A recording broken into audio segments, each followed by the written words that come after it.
संक्षेप में आपको बताऊं कि इस गोखले बाबा नेपाल में यंग एज में ही आ गए थे। बहुत वैराग्य उनको लगा था। कहीं प्राध्यापक थे साउथ इंडिया में, जगह उन्होंने नहीं बताई, अपने बारे में नहीं बताते थे।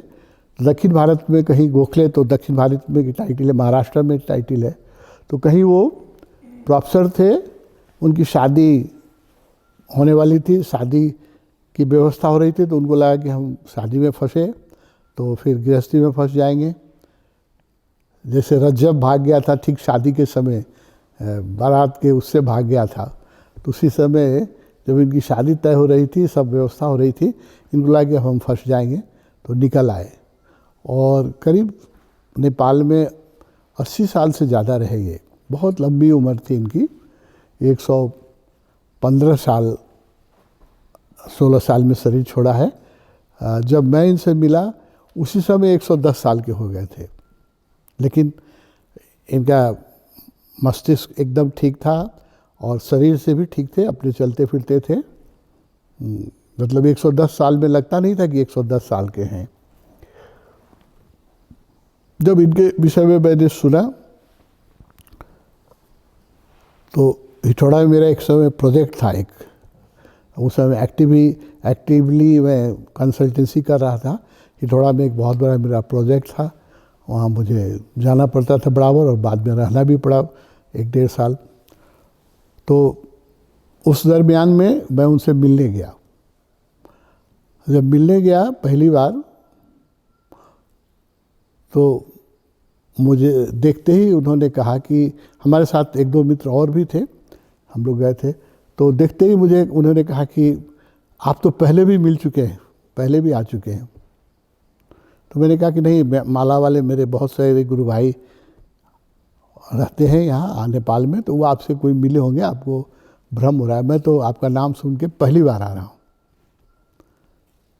तो उन्होंने कहा कि नहीं, आपको याद नहीं है, मुझे याद है, आप पहले भी मिल चुके हैं। तो मैं उस समय समझा नहीं, मुझे लगा कि इनको मुझसे मिलते जुलते 1-2 सन्यासी दाढ़ी ऐसे ही रखते थे, माला पहनते थे, तो हमको लगा कि वो लोग गए होंगे, तो इनको भ्रम हो गया। उस समय तो मैंने समझा नहीं, तो मैंने उनका कि नहीं, मैं तो नहीं आया हूँ, लेकिन उसको कोई सन्यासी आपसे मिले होंगे। उन्होंने कहा आपको याद नहीं, मुझे सब याद है। उस समय आई बात गई, फिर मेरा उनसे आत्मीयता बढ़ने लगा। मैं उनके पास एक खिंचाव महसूस होता था। हिठौड़ा के जंगल में नदी के किनारे एक छोटा सा झोपड़ी बना के रहते थे। शायद 25 साल की उम्र में नेपाल आ गए थे और 115 साल में शरीर छोड़ा, तो कितना 90 साल नेपाल में रहे वो, और स्वस्थ रहे, और शरीर से बिल्कुल स्वस्थ थे। उन्होंने अपने बारे में मुझे बहुत बताया। वो बाद में मुझे बताया कि जितने अंतरंग बातें मैं आपसे कर रहा हूँ किसी से नहीं किया है। तो मैं उनसे करीब हफ्ते में 1-2 बार, जब वहाँ 1.5-2 साल रहा हिठौड़ा में प्रोजेक्ट में, तो हफ्ते में 1-2 बार उनके पास मिलने चला जाता था। घंटों बैठता था, वही अपने हाथ से चाय बनाते थे। कभी जो उनके यहाँ कुछ रहता भी नहीं था, बहुत एक छोटी सी झोपड़ी थी और 2-3 उनके कपड़े थे। वो जंगल में कैसे रहते थे, क्योंकि कोई दरवाज़ा नहीं था, खिड़की नहीं था। उस जंगल में बाघ था उस समय, चीता दिखता था, दिन में भी दिख जाता था कभी कभी। घनघोर जंगल था। अभी आज से कई साल, ये 40 साल पहले की घटना है। नेपाल में उससे बहुत जंगल घनघोर थे। तो दिन में भी कभी कभी वो कहते थे कि जब हम सुबह में टॉयलेट करने जाते हैं तो झरने के पास कहीं वो चीता दिख जाता है। लेकिन वो बिना खिड़की बिना दरवाजे के कमरे में अकेला जोगी, वो भी 110 साल का, उस समय 110 साल का, कैसे रहता है, मुझे बड़ा आश्चर्य होता था। अकेले रहते थे वो, अपने खाना बनाते थे। तो उनसे बहुत गहरी मित्रता हो गई। बाद में जब मैं बहुत बार मिला, और तब मुझे लगा कि जो उन्होंने कहा था कि आप तो पहले भी मिल चुके हैं, वो एक बहुत रहस्यमय बात थी। वो भी धीरे धीरे मुझे उसका बोध हुआ कि पहले का मतलब उनका पूर्व के जन्मों का था। तो मैं भी कई जन्मों से भटक रहा हूँ सत्य की खोज में, तो कभी उनसे मिलना हुआ था, ऐसा कई लोगों ने मुझे संकेत दिया। तो उनके साथ भी कभी किसी जन्म का संगत रहा होगा, जो मुझे तो याद नहीं है, उनको याद था सब, उन्होंने संकेत दिया था। ओशो को उन्होंने बिल्कुल, ओशो जो कहते थे सब समझते थे, उस पढ़ा नहीं था उन्होंने, गजब बात थी, पढ़ते नहीं थे। मैंने एक दो किताब भी थी तो बोले क्या मैं किताब पढ़ना छोड़ दिया हूँ। वैसे आंखें उनकी ठीक थी, ये कहते हुए पढ़ता नहीं हूँ, अब किताब पढ़ना छोड़ दिया है। आप सुनाइए, कहते थे आप ओशो के बारे में, आप बोलिए, खुद ही बोलिए। उस समय रिकॉर्डिंग वगैरह की भी सुविधा बहुत नहीं थी, टेप रिकॉर्डर वगैरह कोई नहीं था, तो कहते थे ओशो के शब्द भी हमारे पास रिकॉर्डेड बहुत नहीं थे सुविधाजनक, तो कहते थे आप सुनाइए, मैं किताब नहीं पढ़ता हूँ। कि किताब दिया तो उन्हें रिटर्न कर दिया कि आजकल मैं पढ़ता नहीं।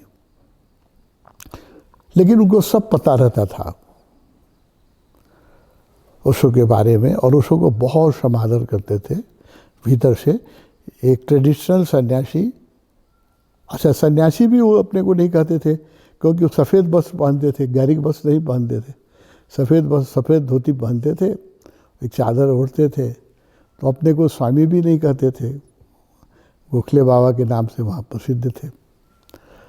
तो उनके साथ तो मेरी बहुत अंतरंग संबंध है, 6 साल, जब तक वो शरीर नहीं छोड़े तो मैं उनसे मिलता रहता था बराबर।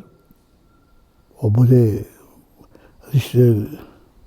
योगियों का बहुत प्रेम मिलता है, तो उनका भी मुझे बहुत प्रेम मिला। उन्होंने कहा कि जितनी अंतरंग बातें मैं आपसे कर रहा हूँ, इतना किसी से अभी तक जिंदगी में नहीं किया था। और रामकृष्ण से भी मिल चुके थे, शिवपुरी से भी मिल चुके थे, रमन महर्षि से भी मिल चुके थे। तो एक बात उनसे मैंने पूछा कि आप रामकृष्ण के पास रहे, रमन महर्षि के पास भी रहे, गए, शिवपुरी से ही मिले, तो शिवपुरी बाबा और रामकृष्ण तो, रमन महर्षि तो दीक्षा नहीं देते थे। अरविंद के पास भी गए, बोले अरविंद से मिला हुआ हूँ। गोखले वो तो उसी एरिया के थे। तो हमने कहा कि आप इतने लोगों से मिल चुके हैं और आपने दीक्षा क्यों नहीं ली? इतने गुरुओं से मिला तो आपने दीक्षा क्यों नहीं ली? हमने पूछा कि आप प्रबुद्ध, एक बस इसी बात से मैं अंत करूँगा क्योंकि उनकी महानता है इसमें। 115 वर्ष के उम्र में मैंने उनसे पूछा था कि आप खुद तो ब्रह्म ज्ञान हो गया होगा, तो बोले नहीं, मुझे बहुत सारी अनुभूतियाँ हुई हैं, बहुत साधना की उच्च अनुभूतियाँ होती रहती हैं, हो रही हैं, लेकिन ब्रह्म ज्ञान नहीं हुआ है मुझे। लाइट, ये बड़े ईमानदार आदमी थे, सबसे मुझे श्रद्धा यही लगी कि बहुत ईमानदार थे वो। सामान्यतः संत अपने बारे में थोड़ा बढ़ा चढ़ा के बोलते हैं, तो वो अगर कि नहीं, तुमसे मैं कह सकता हूँ, लोग मुझे यहाँ समझते हैं ब्रह्मज्ञानी, लेकिन मुझे ब्रह्म ज्ञान नहीं हुआ है, मैं अभी वेट कर रहा हूँ उसके लिए। मैंने कहा क्यों नहीं हुआ? ये जब 90 साल आप जंगल में एक कुटिया में बैठ के 90 साल तपस्या की आपने, और आपको ब्रह्म ज्ञान नहीं हुआ, तो मैं तो आज ही ध्यान छोड़ दूंगा, तो मुझे कैसे होगा? तो हम लोग के लिए तो कोई आशा की बात ही नहीं रही। 90 साल जब आदमी कोई सब कुछ, घर परिवार सब छोड़ के जंगल में अकेले रहे, अब इस उम्र में अपने खाना बनाते हैं, और आपको ब्रह्म ज्ञान नहीं हुआ, तो हम लोग तो कि कोई आशा ही नहीं रह गई। हम लोग तो इतनी तपस्या कर ही नहीं सकते, कभी किया भी नहीं है, इसलिए फिर तो हम लोग को तो आशा ही मार देनी चाहिए। तो उन्हें मुझे बहुत प्यार करते थे, बोले नहीं अरुण ऐसा मत बोलो, तुम मरने के पहले जो मुझे भगवान कहते रहे वही कहा कि तुमको ब्रह्म ज्ञान हो जाएगा। उन्होंने कहा जो भगवान कहते हैं वही कहते रहे। वो कहे कैसे हो जाएगा, जब आपको नहीं हुआ तो हमको कैसे हो जाएगा? उन्होंने कहा कि देखो फर्क है ना, तुम्हारे गुरु हैं, तुम भाग्यशाली हो, तुम्हें गुरु मिल गए, मुझे गुरु नहीं मिले, इसलिए मुझे इतना विलम्ब हो रहा है। तो मैंने पूछा कि आप इतने गुरुओं से मिले, करीब करीब उस सब पिछले शताब्दी के सारे गुरुओं से मिल चुके थे, 100 साल में जितने गुरु हुए थे, रामकृष्ण के पास भी, रमन महर्षि, अरविंद का, सबका नाम कहते थे, शिव परिवार के पास भी रहे थे। तो आपने कितने लोगों से मिले, आप कैसे कहते हैं कि गुरु नहीं मिले, आपने दीक्षा क्यों नहीं ली? तो उन्होंने कहा कि देखो, दीक्षा लिया नहीं जाता है, दीक्षा तो परमात्मा की कृपा होती है, तो कोई गुरु देता है। तुम लोग बड़े भाग्यशाली हो, तुम्हें ऐसे गुरु मिल गए जो इतनी आसानी से दीक्षा देते हैं। सब गुरु ऐसे आसानी से दीक्षा देते नहीं हैं, और मेरा तुम लोगों के जैसा भाग्य नहीं था कि मुझे दीक्षा मिल जाती। तो तुम लोगों को जो दीक्षा मिल गई है, तुम लोगों को अपने भाग्य का पता ही नहीं है कि तुम लोग कितने भाग्यशाली हो। ये तुम्हें पता नहीं, मुझे पता है कि गुरु मिलना इस संसार में सबसे बड़ी उपलब्धि है। इससे बड़ी कोई उपलब्धि हो नहीं सकती है, और सबसे कठिन काम है। गुरु मिल गया तो समझो कि तुम्हारी एक ही काम रह जाता है कि गुरु पर शंका संदेह मत करो, वो जो कहता है वो करो। बस इतना ही तुम्हारा ड्यूटी, और कुछ ड्यूटी नहीं है। अब तुम्हारा जिसको गुरु मिल गए, उसकी मुक्ति तो उसके मुट्ठी में आ गई, है ना। बोले बस एक ही बात है कि गुरु की आज्ञा का अवज्ञा मत करना। तो मुक्ति तो जिसको गुरु मिल गया, उसका समर्पण अगर है तो मुक्ति उसका है। मुझे गुरु नहीं मिले, इसलिए मुझे इतना विलम्ब हो रहा है। लेकिन मेरा उनके साथ बहुत अंतरंग संबंध रहा। भगवान पुणे में थे उन दिनों, मैं पुणे जाके सब भगवान को बताता रहता था। भगवान भी गोखले बाबा को बहुत रिस्पेक्ट करते थे। बोले बहुत पवित्र आत्मा है, तुम मिलते रहो, मैं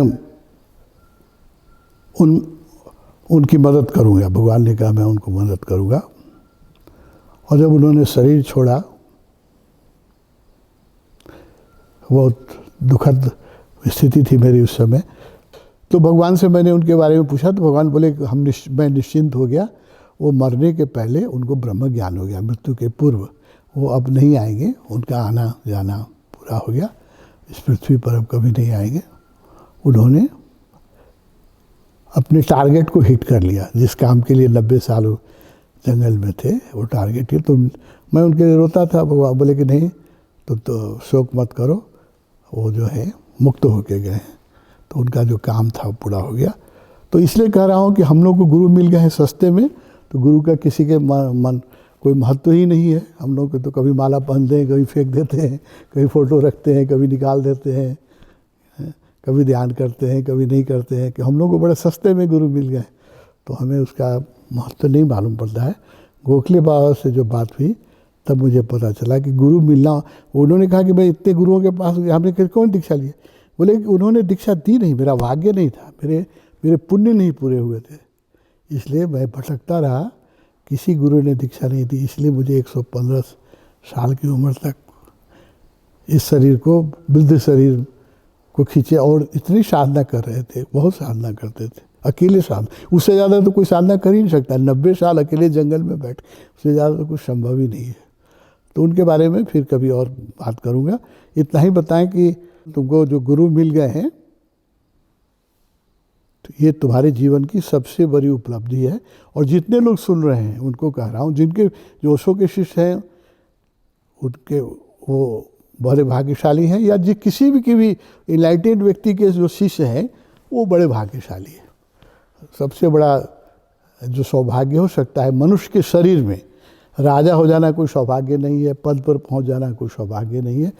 इस मनुष्य के शरीर में सबसे बड़ा जो, अगर परमात्मा किसी पर बहुत प्रसन्न हो, उसके भाग्य जाग जाएं, तो उसको एक ब्रह्म ज्ञानी गुरु मिल जाता है, जो हम लोग को मिल गया है। हम लोग को अपने सौभाग्य का होश नहीं है, ये होश जगाएं। मेरा आग्रह है कि अपने सौभाग्य को समझने की कोशिश करें।